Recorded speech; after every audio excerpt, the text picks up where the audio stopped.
चलो हमारा आज का पॉइंट यह है कि हमें एक ऐसा क्वेश्चन सॉल्व करना है जिसमें हमारे पास फाइनेंशियल ट्रांजैक्शन है और उसका हमें जर्नल भी करना है, लेजर भी करना है, ट्रायल बैलेंस भी करना है, ट्रेडिंग अकाउंट भी बनाना है, प्रॉफिट लॉस अकाउंट भी बनाना है और बैलेंस शीट भी बनाना है। ठीक है, तो हमारे पास मेरे ख्याल से चार सिंपल फाइनेंशियल ट्रांजेक्शन है कि हमने एक तो गुड्स परचेज किया 7500 में, फिर दूसरा है कि हमने गुड्स को सेल किया 25,000 में, फिर तीसरा हमने ऑफिस रेंट पे किया कैश में, और फिर है कि हमने कमीशन रिसीव किया 900 में। तो अब पहले जर्नल एंट्री सॉल्व करेंगे। तो पहली एंट्री है परचेज गुड्स फॉर कैश 7500, तो परचेज डेबिट हो गया और कैश क्रेडिट हो गया, क्योंकि परचेज एक्सपेंस है, एक्सपेंस इंक्रीज होता है तो डेबिट, कैश हमारा एसेट है और एसेट डिक्रीज हो रहा है तो क्रेडिट। दूसरा है कि हमने गुड्स सोल्ड किया कैश में, तो यहाँ पे कैश हमारा एसेट है जो इंक्रीज हो रहा है, हमारे पास कैश रिसीव हो रहा है तो कैश इंक्रीज हो रहा है तो डेबिट, और दूसरी तरफ मेरी सेल इनकम है और इनकम इंक्रीज हो रही है, तो जब इनकम इंक्रीज होगी तो वो भी क्रेडिट होगा, तो इसलिए कैश अकाउंट डेबिट हो गया और सेल अकाउंट क्रेडिट हो गया। तीसरी एंट्री है ट्रांजेक्शन है कि हमने ऑफिस रेंट पे किया है। So again office rent is the expenditure और एक्सपेंडिचर इंक्रीज हो रहा है, एक्सपेंस जब इंक्रीज होता है तो डेबिट होगा। कैश के थ्रू मैं पेमेंट कर रहा हूँ तो कैश मेरा डिक्रीज हो रहा है, तो कैश डिक्रीज हो जाएगा तो क्रेडिट होगा। और फोर्थ एंट्री है कि हमने कमीशन अर्न किया है, तो कमीशन मेरी इनकम है और इनकम इंक्रीज हो रहा है तो क्रेडिट होगा, और कैश मेरा एसेट है क्योंकि मैं कैश रिसीव कर रहा हूँ तो कैश मेरा इंक्रीज हो रहा है तो डेबिट होगा। तो ये हमने जर्नल एंट्री चारों कर लिए। अब इन जर्नल एंट्री में वी गेट 5 लेजर। यहाँ मेरे 5 अकाउंट, एक परचेज है, एक कैश है, एक सेल है, एक ऑफिस रेंट है और एक कमीशन है। तो मैं इन चारों का लेजर बनाऊंगा। सबसे पहला बना हमारा लेजर कैश अकाउंट। तो पहले ट्रांजेक्शन में कैश क्रेडिट हो रहा है, किससे क्रेडिट हो रहा है? परचेज से। तो हमने कैश के क्रेडिट में बता दिया बाय परचेज अकाउंट, क्योंकि लेजर में हमें क्या करना है, लेजर पोस्टिंग करनी है। तो जो अकाउंट डेबिट हो रहा है डेबिट करेंगे जिससे डेबिट हो रहा है, और क्रेडिट करेंगे जिससे क्रेडिट हो रहा है। दूसरे में भी सेल क्रेडिट हो रहा है और कैश डेबिट हो रहा है, तो कैश चूंकि डेबिट हो रहा है तो कैश के डेबिट में लिखा हमने टू सेल अकाउंट। थर्ड में ऑफिस रेंट पे कर रहे हैं, तो यहाँ कैश क्रेडिट हो रहा है, किससे क्रेडिट हो रहा है? ऑफिस रेंट से, तो हमने क्रेडिट में लिख दिया बाय ऑफिस रेंट अकाउंट। तो चारों ट्रांजेक्शन कर लिए, हमें लेजर का बैलेंस करना है। तो हमने सीख रखा है कि हमें डेबिट और क्रेडिट का टोटल चेक करना है। सो डेबिट टोटल इज 25,900, 25,900 है, और क्रेडिट में मेरे पास 2 ही ट्रांजेक्शन है, परचेज और ऑफिस रेंट, और इन दोनों का टोटल हो रहा है 10,500। तो यानी कि क्रेडिट साइड शॉर्ट हो रहा है, कम हो रहा है। तो जिधर जो साइड शॉर्ट होगा वो हमें बैलेंस शीट से इंफॉर्मेशन करना है।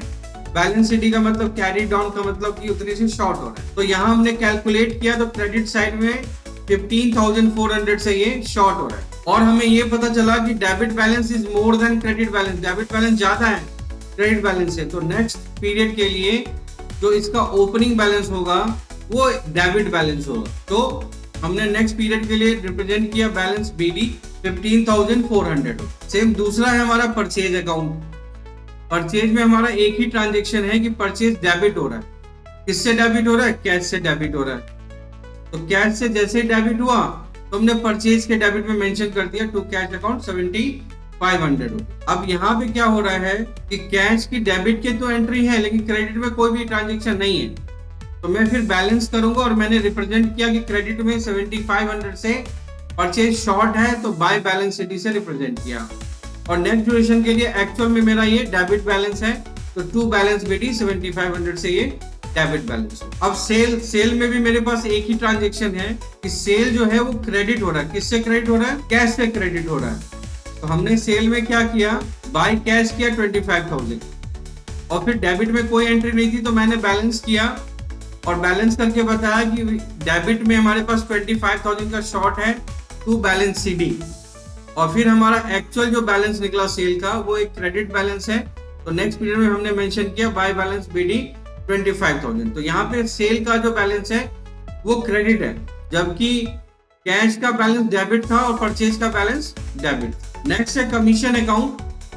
तो जर्नल में हम देख रहे हैं कि कमीशन क्या हो रहा है, क्रेडिट हो रहा है। किससे क्रेडिट हो रहा है, कैश से क्रेडिट हो रहा है। तो हमने कमीशन में क्रेडिट साइड में लिखना है बाय कैश अकाउंट, और फिर डेबिट में कोई बैलेंस नहीं है तो हमने बताया कि बैलेंस सीडी के थ्रू कि कमीशन डेबिट साइड में शॉर्ट है 900 से, और इस तरह से कमीशन का जो एक्चुअल बैलेंस है वो क्रेडिट बैलेंस है 900। और लास्ट पे रह गया ऑफिस रेंट, और हमने अभी जर्नल में देखा कि ऑफिस रेंट यहाँ पे क्या हो रहा है, डेबिट हो रहा है। तो ऑफिस रेंट चूंकि डेबिट हो रहा है तो किससे डेबिट हो रहा है, कैश से डेबिट हो रहा है। तो हमने टू कैश अकाउंट लिखा, फिर क्रेडिट में कोई बैलेंस नहीं है तो हमने बताया बाय बैलेंस सीडी, यानी कि क्रेडिट साइड में शॉर्ट है 3000 का, actual we have a rent account have a debit balance. तो यहाँ हमने जर्नल और लेजर कंप्लीट कर लिया। मेन जर्नल के बाद थोड़ा लेजर में, चूंकि अलग अलग लेजर बनते हैं तो थोड़ा टाइम लग जाता है, बट लेजर के बाद हमें सिर्फ क्या करना है कि लेजर के बैलेंस से और फाइनेंशियल स्टेटमेंट यानी कि ट्रेडिंग अकाउंट, प्रॉफिट लॉस और बैलेंस शीट बनाना है। तो सबसे पहले ट्रायल बैलेंस बनाते हैं। चूंकि हम लोगों ने ट्रायल बैलेंस में डिस्कस किया था कि ट्रायल बैलेंस में हमें लेजर का बैलेंस डेबिट वाले को डेबिट साइड और क्रेडिट वाले को क्रेडिट साइड लिखना है और उसका टोटल चेक करना है। तो cash have a debit balance of 15,400, तो हमने यहाँ मेंशन किया कैश का बैलेंस 15,400। फिर परचेज का भी हमारा बैलेंस क्या था, डेबिट बैलेंस था 7,500, तो हमने परचेज का बैलेंस भी मेंशन किया कि we have a purchase have a debit balance. और हमें मालूम है कि सेल का जो बैलेंस था वो हमारा क्रेडिट बैलेंस है 25,000, तो हमने सेल का लेजर लिखा और क्रेडिट में 25,000 कर दिया। फिर कमीशन, तो कमीशन इज ऑल्सो इनकम और इसका बैलेंस भी क्रेडिट है, तो हमने कमीशन अकाउंट लिखा और हमने क्रेडिट साइड में 900 शो कर दिया। अगेन हमारे पास लास्ट लेजर है ऑफिस रेंट, जिसका बैलेंस डेबिट है 3000 से, तो हमने ट्रायल बैलेंस में ऑफिस रेंट को डेबिट साइड में लिख दिया। इन शॉर्ट ट्रायल बैलेंस में हमने क्या किया, सब लेजर का जो क्लोजिंग बैलेंस था अगर वो डेबिट है तो डेबिट में लिखा, और क्रेडिट है और क्रेडिट में लिखा। आफ्टर दैट हमें क्या करना है, इसका टोटल करना है, कैलकुलेट करना है, और अगर दोनों तरफ का बैलेंस मैच हो रहा है यानी कि हमारा जर्नल बिल्कुल सही है, लेजर सही है और ट्रायल हमारा बिल्कुल मैच हो गया। तो हमने जब यहाँ कैलकुलेट किया तो 15,400 प्लस 7,500 प्लस 3,000, इसका टोटल आ गया 25,900। और क्रेडिट साइड में सेल है 25,000 और कमीशन है 900, जिनका टोटल आ गया 25,900। तो अब यहाँ पे ट्रायल बैलेंस भी बन गया। तो अब नेक्स्ट स्टेप जो है, तो नेक्स्ट स्टेप के लिए हमें जर्नल और लेजर में देखने की जरूरत नहीं है, सिर्फ ट्रायल बैलेंस से क्या करेंगे, जो लेजर का बैलेंस है उसे शिफ्ट करेंगे trading account, profit loss account और बैलेंस शीट, जिसमें हमें याद रहना चाहिए कि एक्सपेंस और इनकम का जो लेजर होता है वो ट्रेडिंग और बैलेंस शीट में प्रॉफिट एंड लॉस अकाउंट में चला जाता है, और लायबिलिटी और एसेट का जो बैलेंस होगा वो बैलेंस शीट में चला जाए। तो अब सबसे पहले ट्रेडिंग अकाउंट बनाते हैं। ट्रेडिंग अकाउंट में हमने डिस्कस किया था कि हमारे पास ट्रेडिंग अकाउंट के डेबिट साइड में क्या होना चाहिए, तो अगर ओपनिंग स्टॉक की इंफॉर्मेशन है तो वो डेबिट में मेंशन करेंगे। परचेज और परचेज से जुड़ा हुआ एक्सपेंस जिसे हम डायरेक्ट एक्सपेंस कहते हैं वो भी डेबिट में मेंशन करेंगे। क्रेडिट में सेल और डायरेक्ट इनकम और अगर क्लोजिंग स्टॉक की इंफॉर्मेशन है तो वो मेंशन करेंगे। और फिर हम इसका लेजर की तरह बैलेंस फाइंड आउट करेंगे, और बैलेंस जब फाइंड आउट करेंगे तो अगर क्रेडिट साइड ज्यादा है और डेबिट साइड कम है तो वो जितने की शॉर्ट हो रही है, तो जहां लेजर में हम लोग बैलेंस सीडी लिख देते थे, यहाँ पे हम उसे ग्रॉस प्रॉफिट या ग्रॉस लॉस लिखेंगे ट्रेडिंग अकाउंट। तो अगर डेबिट साइड शॉर्ट हो रहा है और क्रेडिट साइड ज्यादा है तो इसका मतलब जो बैलेंस निकलेगा वो ग्रॉस प्रॉफिट कहलाएगा डेबिट साइड में, और अगर डेबिट साइड ज्यादा है क्रेडिट साइड कम है तो वो क्या होगा, वो हमारे लिए ग्रॉस लॉस कहलाएगा। तो ये ध्यान रखना है कि credit side is more than debit side, so the balance figure is gross profit. If debit side is more than credit side, it means the balance figure is gross loss. तो अभी check करते हैं, हमारे पास trial balance में cash account है, तो cash account, तो cash मेरा एसेट है तो ये बैलेंस शीट के एसेट साइड में दिखेगा। और परचेज मेरा परचेज अकाउंट यानी कि डायरेक्ट एक्सपेंस एक तरह से, तो ये ट्रेडिंग अकाउंट के डेबिट साइड में दिखेगा। तो मैंने टू परचेज और वैल्यू है 7,500, तो मैंने 7,500 यहाँ पे फीड कर दिया। थर्ड है सेल, वो भी ट्रेडिंग अकाउंट में शो किया जाएगा क्रेडिट साइड में, तो मैंने सेल में लिख दिया 25। उसके बाद सिर्फ मेरे पास दो लेजर हैं, एक कमीशन अकाउंट है विच इज इनडायरेक्ट इनकम, तो ये प्रॉफिट लॉस में जाएगा। Office rent is indirect expense, तो ये भी प्रॉफिट लॉस अकाउंट के डेबिट में जाएगा। तो ट्रेडिंग अकाउंट में हमारे पास सिर्फ यहाँ पे 2 ही इंफॉर्मेशन थी और यहाँ हमें पता लगा कि क्रेडिट साइड ज्यादा है, डेबिट साइड कम है। तो हम इसका बैलेंस करेंगे, 25,000 मेंशन करेंगे। तो मैंने दोनों तरफ 25,000 लिख दिया और अब हमारा सिर्फ परचेज है 7,500। तो जो बैलेंस शॉर्ट है डेबिट साइड का वो क्या हो जाएगा, 25,000 में से 7,500 लेस करेंगे। तो 25,000 में से 7,500 लेस करें तो वो आ गया 17,500। तो मेरा ग्रॉस प्रॉफिट हो गया 17,500। ये तो ट्रेडिंग अकाउंट हो गया जो हमारे पास जर्नल की इंफॉर्मेशन, सॉरी ट्रायल बैलेंस की इंफॉर्मेशन है। अब हमें मालूम है कि if we get gross profit, अगर हमें ग्रॉस प्रॉफिट मिलता है तो उसे मुझे प्रॉफिट लॉस के क्रेडिट साइड में शो करना है। तो ग्रॉस प्रॉफिट मेरा कितना है, 17,500। मैं उसे यहाँ मेंशन करूंगा 17,500। अब मैं अगेन ट्रायल बैलेंस में जाता हूँ। तो ट्रायल बैलेंस में हमें मालूम था कि एक हमारी इनडायरेक्ट इनकम है कमीशन अकाउंट 900 और मेरा इनडायरेक्ट एक्सपेंस है ऑफिस रेंट 3,000। तो इनकम को मैं क्रेडिट साइड में रिपोर्ट करूंगा। तो मैंने बाय कमीशन इनकम 900 मैंने यहाँ मेंशन कर दिया क्रेडिट साइड में। और यहाँ पे मेरे पास ऑफिस रेंट है जो मैं डेबिट साइड में रिप्रेजेंट कर रहा हूँ, ऑफिस रेंट। और ये कितना था, मेरे ख्याल से 3,000 था। Office rent 3,000। तो यहाँ हमने ऑफिस रेंट 3,000 मेंशन कर दिया। अगेन यहाँ भी बैलेंस करेंगे और यहाँ भी हमने सीखा था कि अगर क्रेडिट साइड ज्यादा है और डेबिट साइड कम है, इसका मतलब है कि जो बैलेंस फिगर आएगा उसे हम नेट प्रॉफिट कहेंगे डेबिट साइड में। और अगर डेबिट साइड ज्यादा है, क्रेडिट साइड कम होगा, तो जो बैलेंस आएगा वो क्रेडिट साइड में बाय नेट लॉस कहलाएगा। तो यहाँ मुझे दिख रहा है कि यहाँ भी क्रेडिट साइड का टोटल ज्यादा है। तो 17,500 प्लस 900 ये हो गया 18,400। तो हमने यहाँ पे फिगर डाला 18,400 टोटल किया दोनों तरफ। और उसके बाद ऑफिस रेंट जो है वो 3,000 का। तो जो नेट प्रॉफिट हमारा आएगा वो 3,000 लेस हो जाएगा। तो द नेट प्रॉफिट इज 15,400। बिल्कुल। और हमें ये मालूम है कि net profit will shift to balance sheet liability side. Net profit को क्या करेंगे, बैलेंस शीट के लायबिलिटी साइड में शो करेंगे, या अगर मेरे पास कैपिटल की इंफॉर्मेशन है तो कैपिटल में ऐड कर देंगे। दोनों में से कोई सा भी ऑप्शन यूज कर सकते हैं।